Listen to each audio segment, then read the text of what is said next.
మనం అందరం చాలా ఆర్గనైజేషన్ చూస్తుంటాం. ఫస్ట్ బ్యానర్ చూడంగానే ఎవరు కో సింగర్స్ ఉంటారు, పెద్ద బ్యానర్స్తోని ప్రోటోకాల్స్, నా ఫోటో అక్కడ వచ్చింది, నా ఫోటో. అయినా కూడా లక్ష్మీరత్నం బ్యానర్ చూస్తే మొత్తం ఎట్లుందంటే అసలు ఎవరు ఉండరు అక్కడ, కనిపించరు. అయినా కూడా జెట్ విమానం వేగంతో ఎంతగానో 125 ప్రోగ్రాంకి వచ్చింది. కారణం ఏంటంటే మంచి సింగర్స్ ఉంటుంది, మంచి డిసిప్లిన్ ఉంటుంది.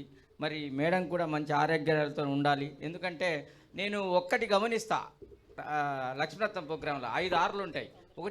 ఒక ఆరు ఏంటంటే రిసీవింగ్ బాగుంటుంది, రిసీవింగ్ చాలా ఉంటుంది. రెండోదంటే అంటే రికార్డ్ మిస్సేషన్ ఉంటుందండి, రీజనబుల్ అకామిడేషన్. అంటే ఏదైనా బిజీ ఉందనుకో తొందరగా వాళ్ళకి అవకాశం ఇస్తుంది. ఎవరైనా ఓల్డర్ పర్సన్ అనుకో రెండు పాటలు ఇస్తాయి, రీజనబుల్ అకామిడేషన్. తర్వాత మూడోది ఏంటంటే రిక్రియేషన్ యాక్టివిటీస్ ఉంటాయి.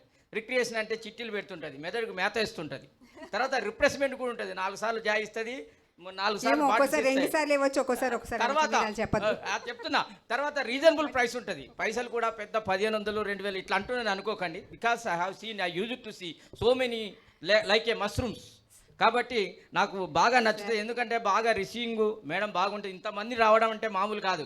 ఇప్పుడు లక్ష్మీరత్నం దగ్గరికి బ్యానర్ చూడంగానే పప్పన్నం పెట్టినా వస్తారు జనాలు, పాడతారు ఎవరితోనైనా. ఎందుకంటే there is a trust all there. Because ఏదైనా అండి, నేను అందరినీ తొందరగా ఎవరు వీళ్ళు బట్టి వాళ్ళు పంపించగలుగుతున్నా అంటే అది నా క్రెడిట్ కాదు, మనందరి సింగర్ సపోర్టే. చూడండి, ఇక్కడే ఒక 4 మేనేజర్లు ఉన్నారు, బ్యాంక్ మేనేజర్లు, ఒక 3 డాక్టర్లు ఉన్నారు, ఎంబీబీఎస్ డాక్టర్స్, ఇంకోసారి జిఎస్టీ మేనేజర్ గారు.